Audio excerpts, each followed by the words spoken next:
Support to Rohini group narrator. Love is an eternal bond of emotion existing between two individuals. But the purest, most beautiful form of love can only exist between a parent and a child. It's wholehearted, unconditional love where each side stakes their trust and love in this relationship. Because they know this is not a love that's meant to be broken.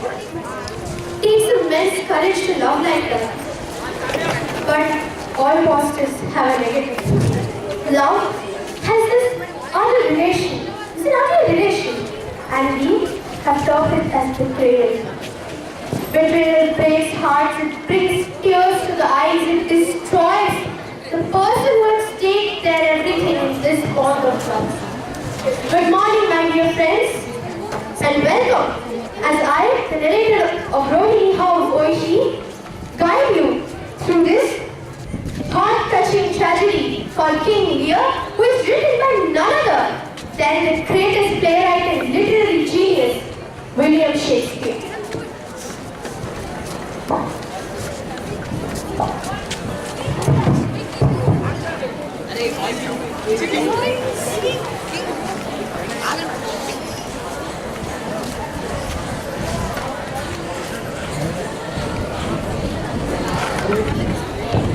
Long ago, there lived a king in Great Britain called King Lear.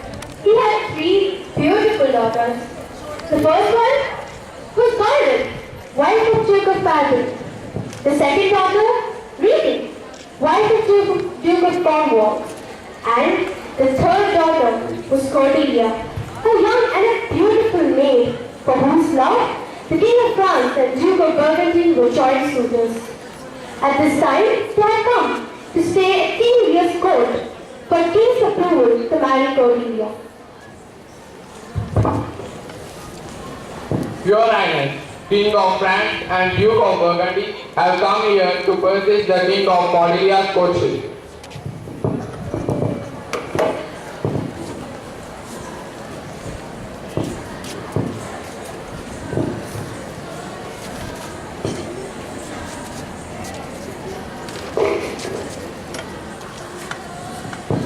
I, King Lear, intend to shake off all cares and business from my shoulders, conferring them on younger strengths. I have decided to divide my kingdom into 3 parts among my dear daughters. So, I command them to declare which one of them loves me the most, for the measure shall be as same as their love. Goneril, the eldest shall speak the first.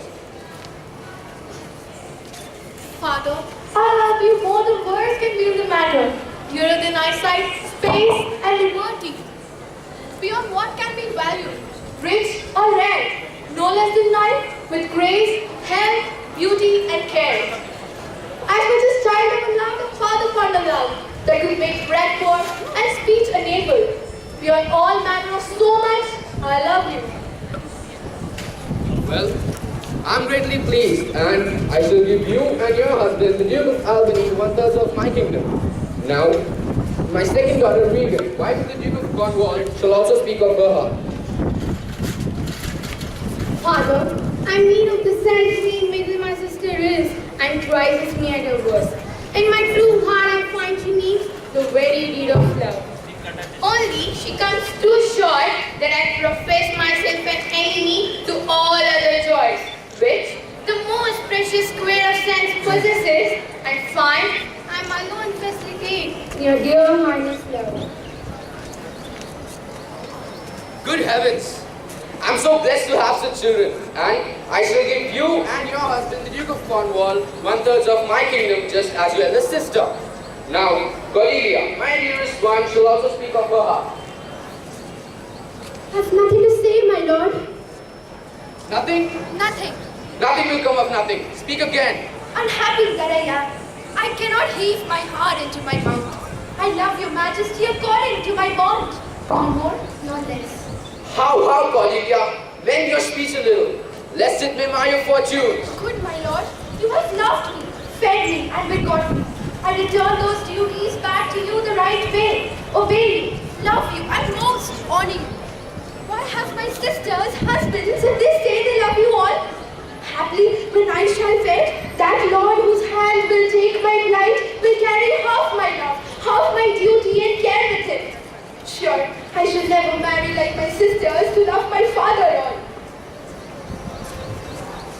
Is that all you have to say, Cordelia? Yes, my lord. So young and so untender. So young and so true.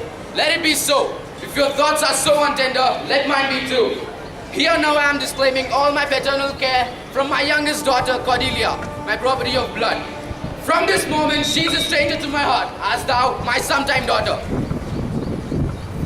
Peace, my lord, peace. Don't be harsh on her. She truly loves you. Ken, do not come in between the dragon and his rod. I loved her the most and decided to rest my last in her nursery. But she has disappointed me the most. Duke Conrad Enriquez, Duke of Albany and Duke of Cornwall. Come, I give the reserved 1/3 part of my kingdom to you both equally. I bestow all my power, revenue, and execution of government to you both. And to myself, I only reserve the name of a king and 100 knights for my service.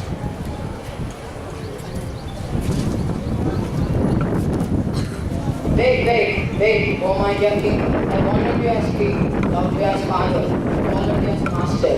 How could you be so wrong and unjust, rewarding flattery and scaring honesty? How can you not see the true love of Cordelia? I disagree. No more of it, Ken. Get thee out of my sight and the kingdom within 6 days. And if you are seen on the 7th day, that shall mark your end. King of France and Duke of Burgundy, which one of you would court Cordelia now, as she has lost all her fortune and is no more an heir to my kingdom? Fairest Cordelia, your richness does not beg my heart, and neither does your situation. It is your virtues and values that seize the most. Make your sisters family, because there's a world of opportunities waiting for you. You'll be the queen of France from today. The king's laws shall be my gain.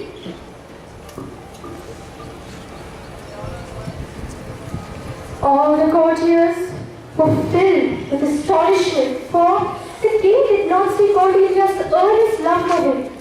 He only believed in the pretentious speeches of her sisters, and did not understand that Cordelia's love was pure and was not for any material gains.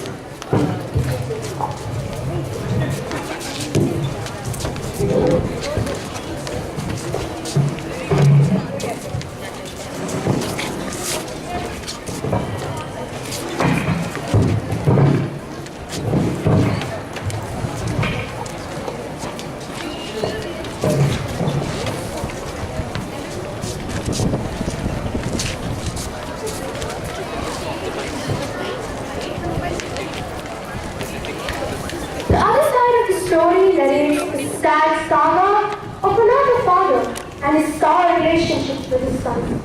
Gloucester, the king's brother, had two sons, Edgar, who was the legal heir, and Edmund, who was an illegitimate son born out of a wedlock. Nature is my guide, and I follow the laws.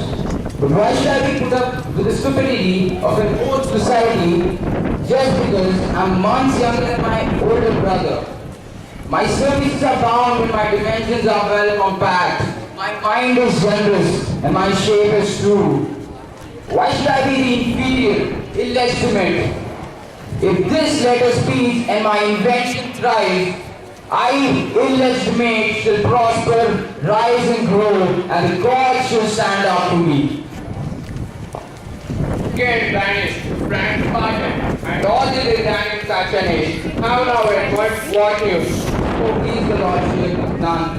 Why do you speak so earnestly to put up that letter? I know no news, my lord. What was that you were reading? Nothing, my lord. Nothing? Well, nothing does not need to hide itself in such a way. Come, let's see whether it's nothing. I beseech you, sir, pardon me. This is a letter written by my brother that I am not all over read. And I do not find the inferior fit for you to read it. And the contents as in part, I understand them are to blame.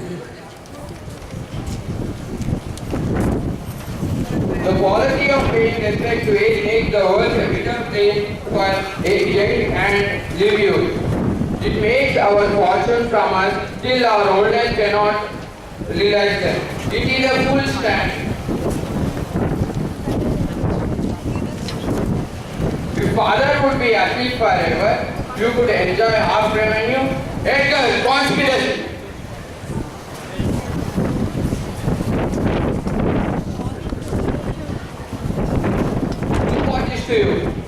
Not delivered to me, my lord, but down at my portal. It was by him, do you believe? If it held God, sir, I would be pleased to swear that it was, but now I wish it isn't. Go villain, his very opinion in the letter is evil, brutish and monstrous. Go, seek him and apprehend him. Yes. Where is that abominable villain?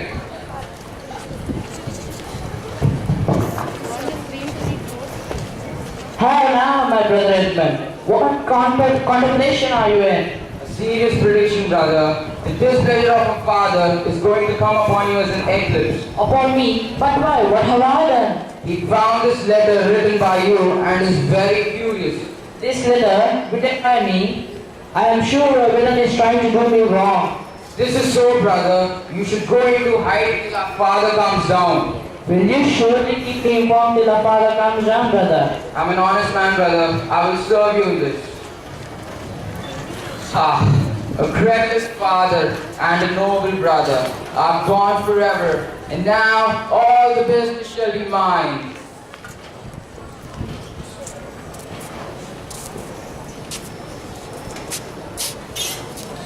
Thus, another father gets taken in by the pretentious words of their child.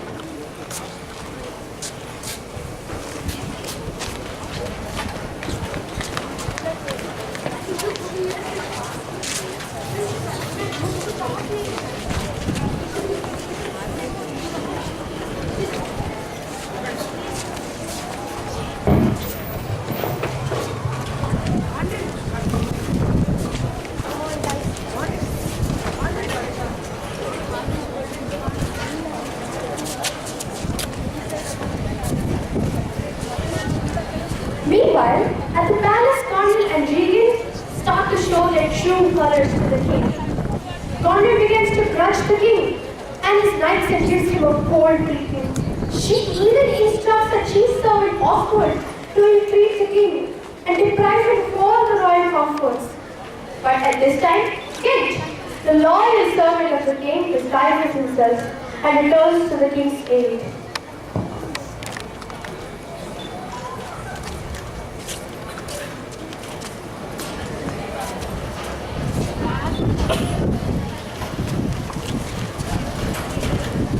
Oswald, where were you till now? Why did you serve me food? I am the servant of your daughter, and I take instructions only from her. How dare you speak to king in such a manner? Stop that! Father, I think it's now no more convenient for you and your 100 knights to stay in my palace anymore. Your people only drive and feast all over the court and not of any worth. Conrad, don't speak to your father in such a manner. You are an ungrateful daughter, but he just said kindly. And you do not speak any truth about me and my knights. You are a beggar's child. May you never have a child. King leaves in a rage and set out for his second daughter, Regan's abode. The king sends Kent ahead with a message to his daughter Regan of his arrival. But before that, Cornwall also sends her loyal Oswald with letters accusing her father of waywardness and ill humor and telling her not to receive him. Kent encounters Oswald and both begin to fight again. Regan and Cornwall punish Kent and give orders to arrest Kent and put him in stocks. Guards, put him in stocks.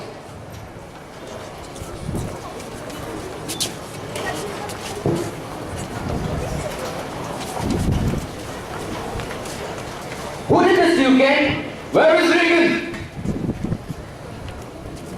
How could you treat your father's messenger like this? Now I see who has poisoned your mind to behave in this manner. Are you both not ashamed to treat your father's messenger like this? I have been so good to you both, and you show such ungratitude towards me. I want to revenge against you and make you the example of terror on earth.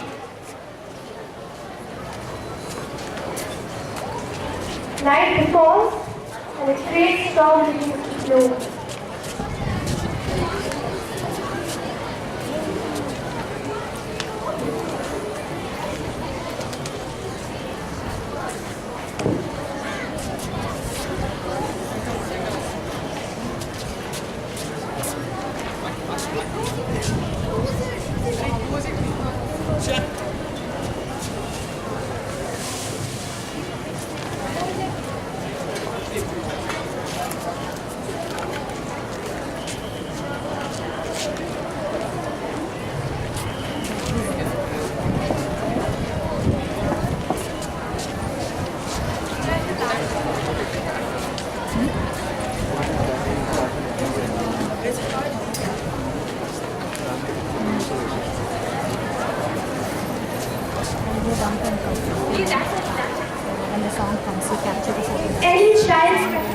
their parents cannot be expected to take it lightly. The king could not take this blow to his heart. To think that his children who said that they loved him the most would be like that, the king felt ashamed and heartbroken.